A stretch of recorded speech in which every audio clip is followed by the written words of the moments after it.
Welcome to Keiser Voices, the story of success, brought to you by Keiser University Graduate School, here where the academic world meets personal triumph. Join us today as we dive into the captivating tales of success. Thank you for checking out this episode of Keiser Voices Podcast as we celebrate Black History Month. Our guest today is a veteran of the U.S. Marine Corps.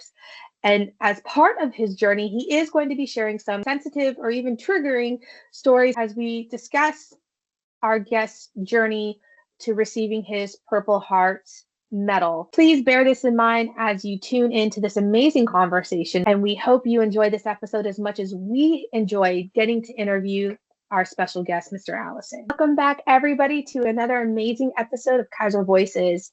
We're excited as we kick off Black History Month, and we're starting out big. We're so excited to have a special guest join us as we talk about inspiring change through leadership, the legacy of Black history, and the path to resilience.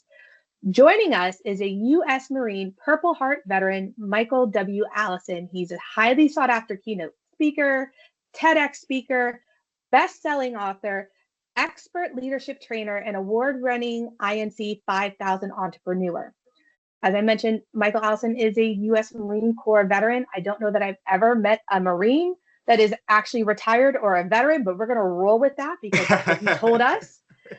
Purple Heart recipient, leadership expert, and the visionary of CEO of the Adversary Academy Leadership Development Company. He has over 20 plus years of experience in leadership, and he has transformed lives and organizations by empowering individuals to embrace adversity, break through limitations, and lead with resiliency around the globe, publishing books like Break the Bottle, The Unleadership Blueprint, and Overcoming Adversity, Getting Your Life Back on Track.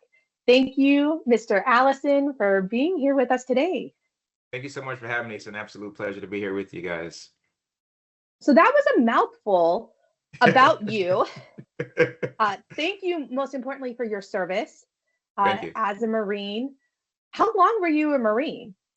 So I served for 8 years in the United States Marine Corps, and I've served in Camp Lejeune, Okinawa, Japan, 31st MEU, Camp Pendleton, California, and also a year in Iraq as well, too. And I would love to hear, in your own words, tell us a little bit about yourself. Yeah, so I've been in the leadership space for well over 20 years, and someone that's always of service and always wanted to give back, so I've been through a good bit of adversities throughout my personal life and my professional life. And going through some of those challenges, I felt that I was going through some of these things for a reason in regards to why am I going through this? And I found my purpose in regards to I have to be resilient and show people how to be resilient too as well. And that's how I created a company, Adversity Academy, where we do leadership development, personal development, because I think that is so important and such an integral part in regards to your growth and your development too as well as a professional. Amazing. So we're here to talk about not only you, because you have an amazing background when it comes to leadership, resilience, adversity, but specifically we're taking a look at Black History Month. So I think it's important to kind of start off with, what does Black History Month mean to you, and why do we celebrate it, or why do you celebrate it? Absolutely. I think Black History Month is a time for reflection, pride, and gratitude for the sacrifices and achievement of those who came before me. When I think about it, it's a reminder of like resilience and then the ingenuity that leads to the determination that helps define like the Black person's experience throughout history. Personally, for me, it's an opportunity where I get to honor my ancestors and also that part where it comes to like enduring that legacy. In regards to like the responsibility that's tied to it, I think it's the opportunity for me in regards to like carrying that torch and like moving the conversation and moving things around Black history forward.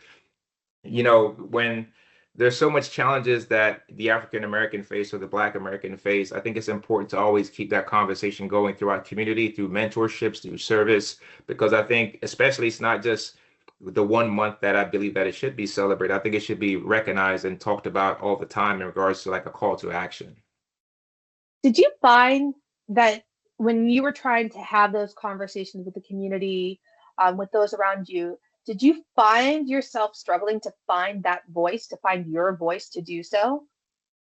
Initially I did, because I was born in Jamaica and I was raised in Miami, Florida, so in regards to like understanding and not trying to identify and trying to like get that information in regards to what I was learning in school, the environments that I was in, it was a space where I had to learn and start adapting and kind of like soaking up that knowledge. Mm. But once I was able to understand and grasp that and then ingratiate myself inside of the community, I grew up in Miami, Florida. I grew up in Little Haiti, Overtown, Carroll City, all of those different areas down here in Miami, Florida. And then I had the opportunity to travel the world and get a chance to see what it's like for the African American in different countries, different communities, different cities, and get to work with different leaders in different space and understand what their experience was like. And being able to hear them, I was able to get that information and share my own personal experiences too, as well. Growing up in America, serving in the military, working for the government in different spaces, and understand the importance of what it is like in regards to representation, in regards to speaking up and having that voice, in regards to making sure that our voice is heard too as well. So as a leader, a Black leader, and you mentioned a little bit about your heritage and your identity. How did your experience as a Purple Heart recipient, in addition to being a Black leader, influence your leadership approach? Yeah, so my identity and heritage are the foundational parts of my leadership styles. As a Black leader, I've learned the importance of representation, empathy, and resilience. I think that my journey as a Purple Heart recipient has further deepened my understanding of courage and perseverance. Together, like these experiences have shaped me to become a better leader that values diversity, championing the inclusivity aspect of things, and also just remain steadfast when it comes to facing adversity. You're always going to be faced with different challenges and things like that, but how do you remain resilient when you're dealing with some of these things? So I lead with the aspect of just understanding that everyone's journey is unique, right? And I think that great leaders not only inspire people, but they get the opportunity to empower others to unlock their true full potential as a leader as well. What did you feel was your biggest challenge that you had to overcome to really get to your goals personally and professionally? To be honest with you, one of the biggest challenges that I've learned that I had to really get out of my own way, because sometimes Mm. I think things were all about me.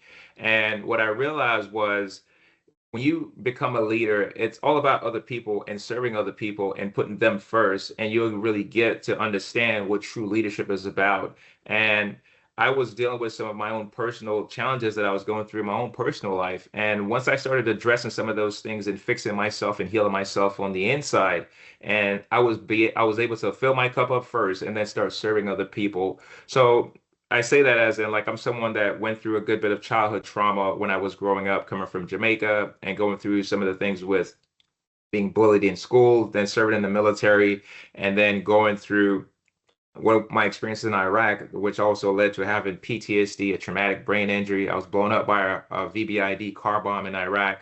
And then my transition out of the military was not the greatest. I struggled when I was transitioning with unemployment, some financial things that was tied to that.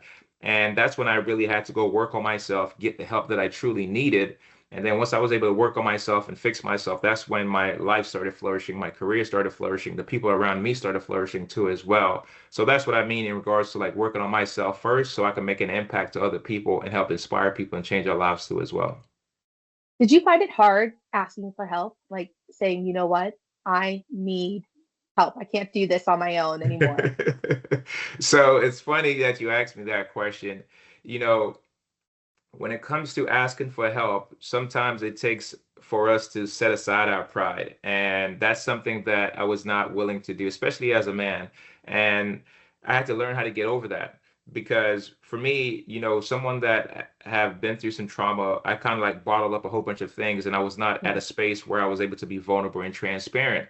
And then following that, when I got out of the service, that transition was very hard for me. And in regards to like navigating that and trying to figure that out, it was very difficult. And not knowing where to go to help and knowing the right questions to ask could kind of paralyze you and stumble you.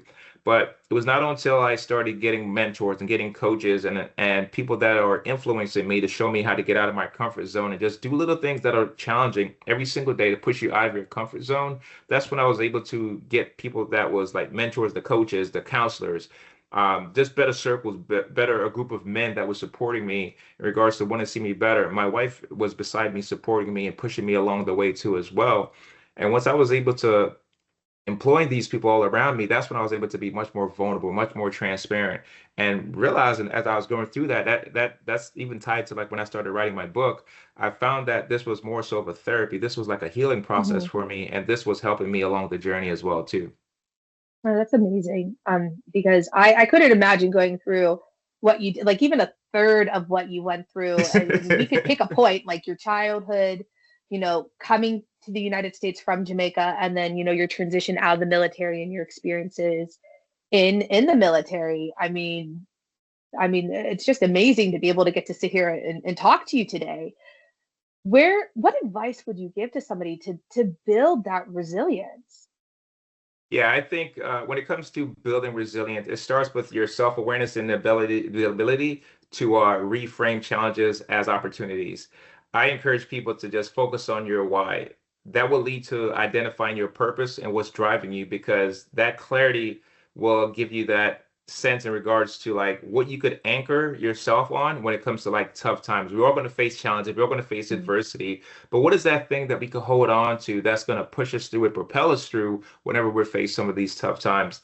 So additionally, when you look at resilience, right, it's not just a solo endeavor. Sometimes you need to surround yourself with strong people, and that's what I did for myself too. So that's when I had to get mentors. I had to get coaches. I had to get strong people whenever I was feeling low, whenever I was feeling down, that was going to always hold me up.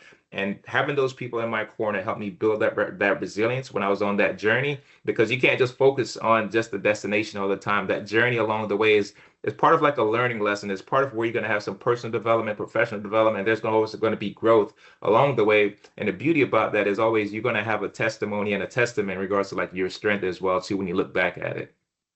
That's amazing. In your opinion, what's the most critical quality a leader must possess, especially after challenges, with, you're a Purple Heart recipient, like we mentioned, your history, your journey along the way. What would you say is probably like the most critical aspect for a good leader?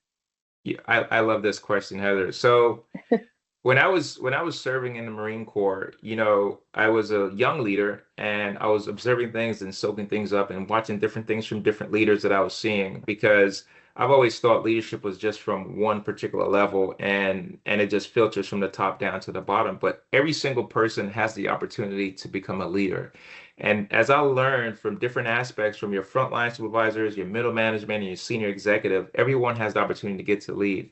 And I think the most critical quality a leader must possess is empathy. A leader is about understanding and connecting with the people that you serve. And if you have the ability to do that, then you'll connect with people in so many different ways on different levels. My experience as a Purple Heart recipient taught me that people will perform their best when they feel valued and they feel supported. If you could do that as a leader for them, it'll take you so many miles. You'll get to move mountains that you could not even believe that you could actually move. Empathy allows the leaders to like build trust, right? Foster collaboration, navigate through challenges with a bit of humility too as well. And as you do that, you'll get to see the transformation of people. You'll get to see the transformation of your business. You get to see the transformation of your organization. You get to see the transformation of your department. You get to see the transformation of your culture too as well. And I think that's what helps with having good leaders.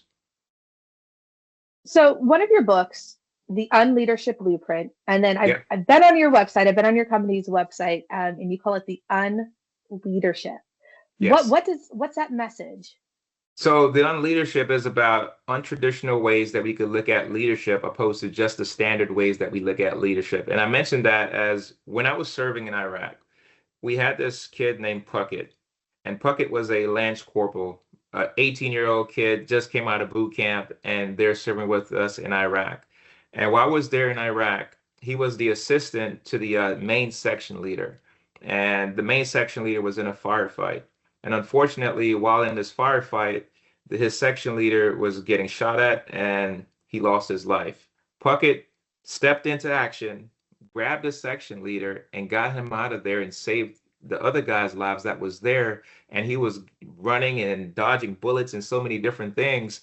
And you would not think an 18-year-old would be equipped, mentally equipped, be this resilient to go and change people's lives there and save people's lives while he was here in this moment. And as I thought about that, I said to myself, that is the unleadership, because typically you would think that someone of a junior level may not do nothing, may not be equipped, may not have the skills or anything like that to do something. You would think that he would like get on the radio and call somebody, hey, we need help, and not do anything like that. But he acted within that moment to save people's lives.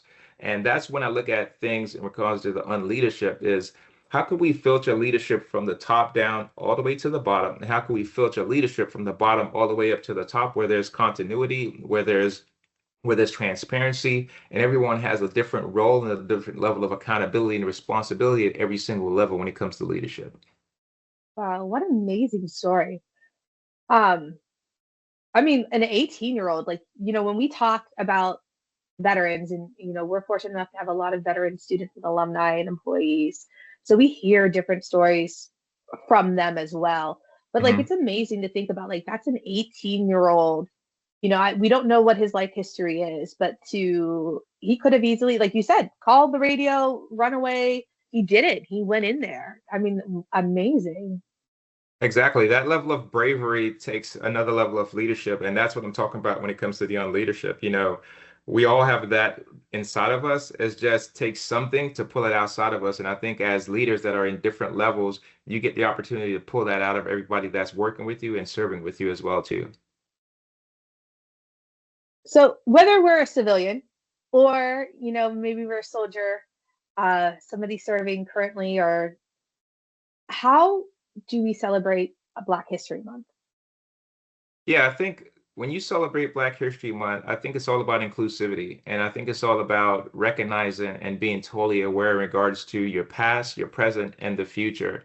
This month, it exemplifies all of the struggles that people prior to us have been through and all of the hard work that they have done in regards to laying a foundation. Coming from where we came from in regards to from slavery and so many other things that African Americans was oppressed by, it was so much of a challenge to be in this day and time where African Americans have a different level of freedom and they get the opportunity to thrive in their careers, their businesses, their lives, their families, so many things. I think it's an important milestone in regards to celebrating that. So before we let you go, what lasting thought or piece of advice do you have for any of our students or alumni taking a listen to this podcast? Definitely. I think for your students or your alumni or for your faculty that's listening to this podcast, I think it's important for us to recognize that adversity is just a stumbling block along the way of your journey or anything like that. But it's how you deal with some of the adversities that you face and that you go through that shows you your character and what you're built of. When you think about this for Black History Month, so many African Americans been through so many things, but if you look at their resiliency and how they paved the way, you can see what it looks like now in 2025 in regards to the African American community, how they're thriving. So if you could just embody some of these things in regards to what you've been through in your life, in regards to some of your struggles, some of the challenges that you may have had, you could get through some tough times and tough challenges too as well. Amazing. Thank you so much. And thank you again, Mr. Allison, for joining us today on the Keiser Voices podcast. We're so appreciative of your time. Absolutely. Thank you so much. It's been a pleasure to be here with you guys. And if you guys want to keep up the conversation, be sure to check out Mr. Allison on social media. You can find him on LinkedIn. You can also check out the Adversity Academy Leadership Development Company, including hearing more about his journey by looking at his books and his website and the messages on leadership that he has to bring. And as always, if you guys have enjoyed our conversations, please be sure to like, share, subscribe, and follow, and stay with us all month long here in February as we talk about celebrating Black History Month. Thank you all, and we will connect with you again. Thank you. Thank you for journeying with us today on Keiser Voices, the story of success. As we close this chapter, remember every story has its next page.